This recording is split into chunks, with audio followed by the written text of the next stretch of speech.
pequeno, nada. Beleza? Entendeu? O motório é a mesma coisa. Grande dreno. Grande dreno, pequeno, nada. É isso. Entenderam a aula de hoje? Então, tá bom. Imita o primeiro de novo. Imita o primeiro de novo. Imita o primeiro. Fala. Então, boa noite, senhores. Boa tarde, legal. Vou explicar aqui o ABCDE. ABCDE é aquela coisa, né? ABCDE. A. Aéreos, né? O que é que você vê no ar? Aquela coisa, né?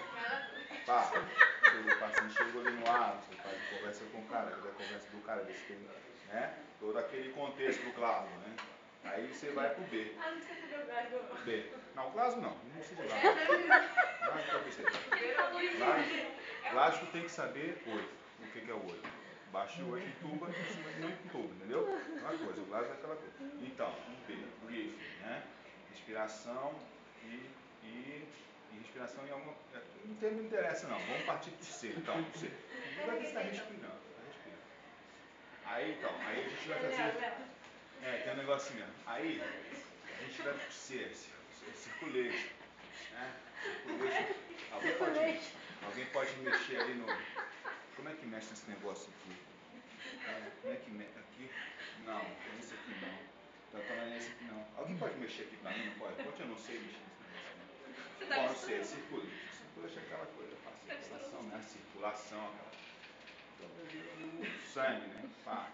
Então, hipofonese de bolha, urgência jugular, o cara está evoluindo mais, aquela coisa dele, né? O D.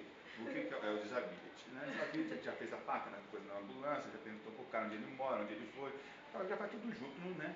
Aquela coisa do A, B, C e D, tudo junto. Então, e a gente vai pro E. O E é expose, né? Ali faz o toque vaginal, o toque não pode esquecer do toque anal também. Está sangrando o paciente, aquela coisa, né? Evolução. É isso, gente. Eu tinha para falar para vocês. Alguma pergunta? Os slides. Não, é isso, gente. Agora eu vou passar os slides. Eu falei esse aqui, já falei também do A, do B, do C, do D. Acabou a aula, gente. Alguma pergunta? E lembre-se que pode ser você. Agora, para terminar a aula, eu vou. Não chora não. Então, quando você estiver atendendo a paciente ali, tá emocionado? Você tem que pensar ali no. Emoção. Pode ser você, né? Pode ser a tua mãe, né? A tua sogra, pode deixar morrer, né? Pode, né? Aquela coisa. Então, é isso aí que eu tinha que falar para vocês. Obrigada. É formatura, não vai? Não sei.